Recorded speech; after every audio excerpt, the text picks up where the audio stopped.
Casting your own metal moulding boxes. Part 2, making a trial mould.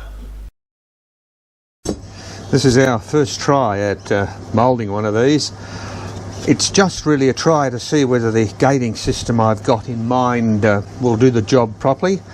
And also I've done the absolute minimum of preparation on this. It's almost straight out of the 3D printer. I've simply gone round and sanded the brim off. I think I've sanded a point there where the print used to stop each time on its way around, and just cleaned off any obscene roughness, but the rest of it I've left as is, just to see whether it'll work, including the area in here. I'm a bit worried about that, to be honest, but we'll see. I need to shift the parting line up a little bit, so I'll just pack the box up with these 1/2 inch thick bits of steel, and we'll see what happens, I guess. It's a bit of an experiment, as always. The first time you do a job, it always is a bit, you know, is it going to work or not? Am I going to have to modify my thinking or whatever? Just get that out there a bit. Yep. That looks about in the right sort of a position, I think. We'll give that a go.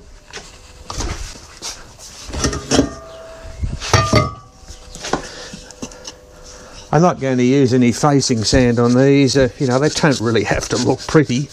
But I will nevertheless sieve the first lot of sand. And that area between those lugs, we'll just tamp down with my finger like that. A little bit more, I think.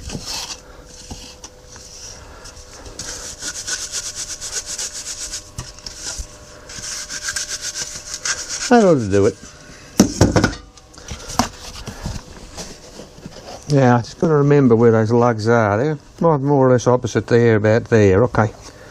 I don't want to go too hard over them up front. I might hit them and damage them.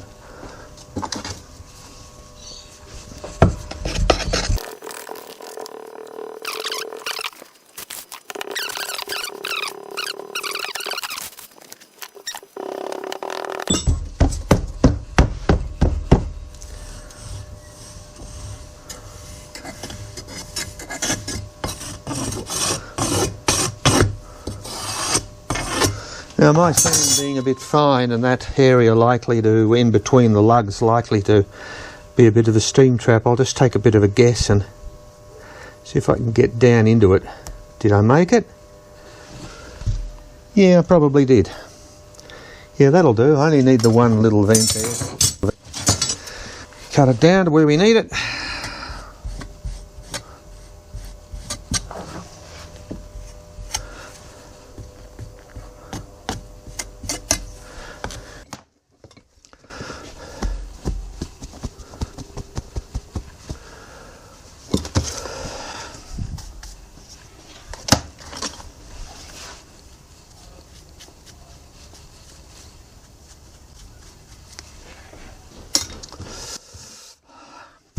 We'll put a feeder about there.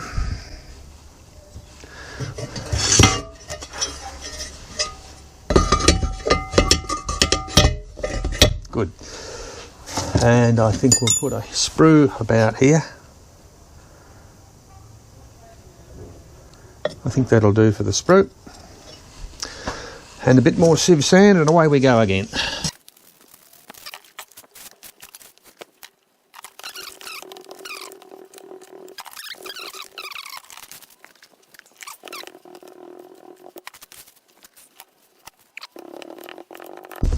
Now, when it comes to striking off this top box, I see so many people pick up their striking bar, whatever they use, and many of them use a square bit of wood, which is a nonsense.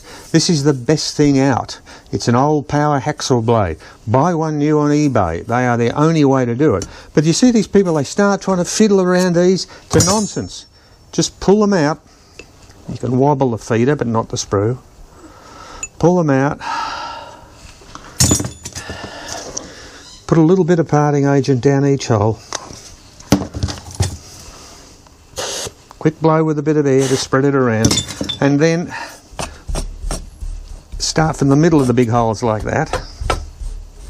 Small holes you can go straight over, it just doesn't matter.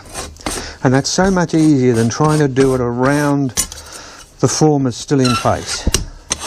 Job done.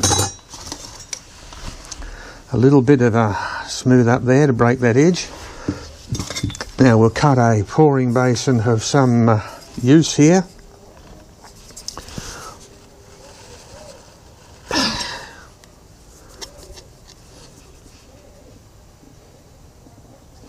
There we go.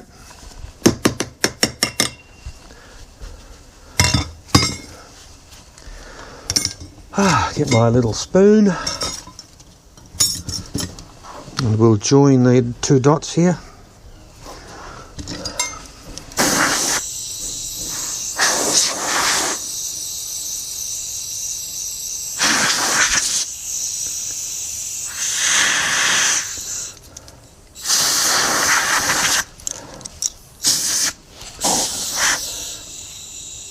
Now I don't worry about the bottom of the basin too much. If it comes out a little rough, it comes out a little rough, big deal. It just doesn't bother me. It seems, and the square edges it's got seem to help. Now I need to smooth up the radius between that ridge and the sprue.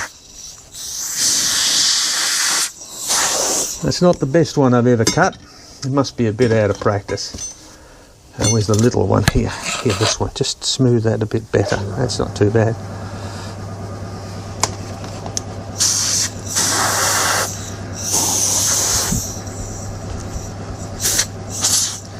Give this one a tap.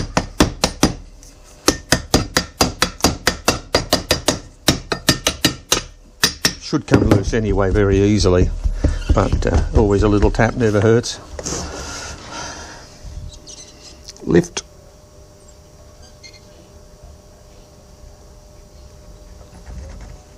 Right, there we go. A little bit apart on here. Whoops, a daisy. The wind's blowing me around a bit.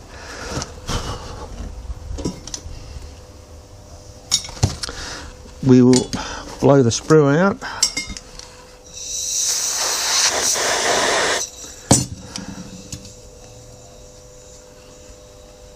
Smooth that up a little.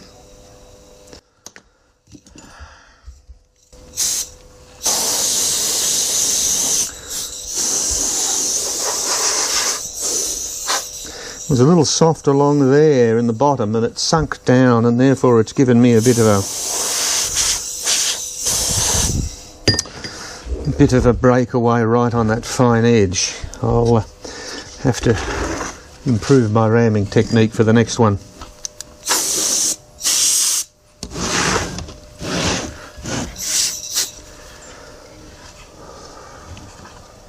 Where's my little spoon that I want? Here it is. Now we'll cut the runner.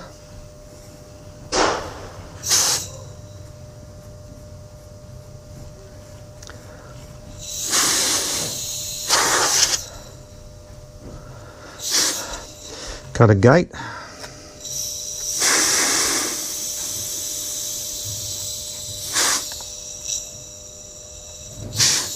I'm a little out of practice, I must admit.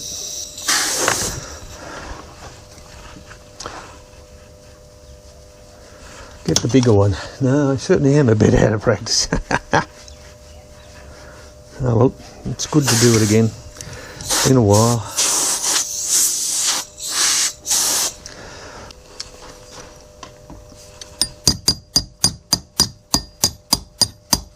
We can wrap lengthways like this quite a bit, but it's a cross here that's a bit more difficult because of the lugs, but we've got a bit. That might do it. I'm going to get some breakaway on the edges because I haven't got the parting line dead right, but we'll see what happens. Now, can I get a nice sharp little screw into one of these?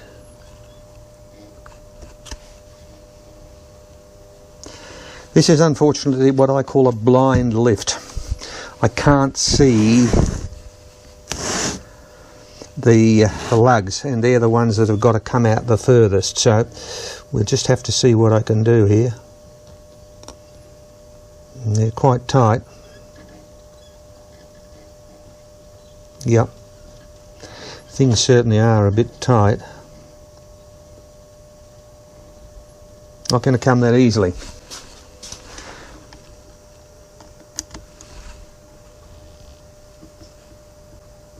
Okay, see whether that helps a bit.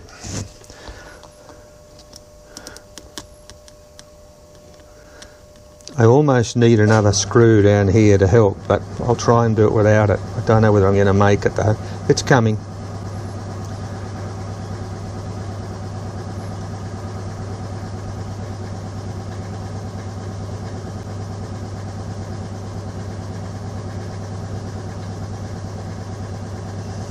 Ha! Not too bad. We got the middle bit. That's what I wanted, to see whether we could actually do that or not. But we have it. That's pretty good, straight off a 3D printer. You know, and I mean, it's as the man who owns the printer says, it's, you know, it's a relatively inexpensive printer. Well, we're a bit rough and ready, I think, in a few spots, but basically,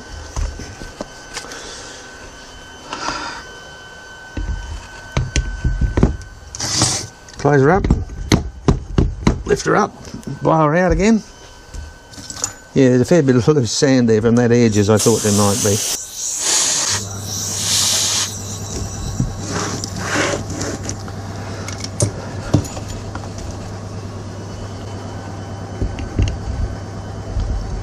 And that one's a goer. Tomorrow I'll pour it.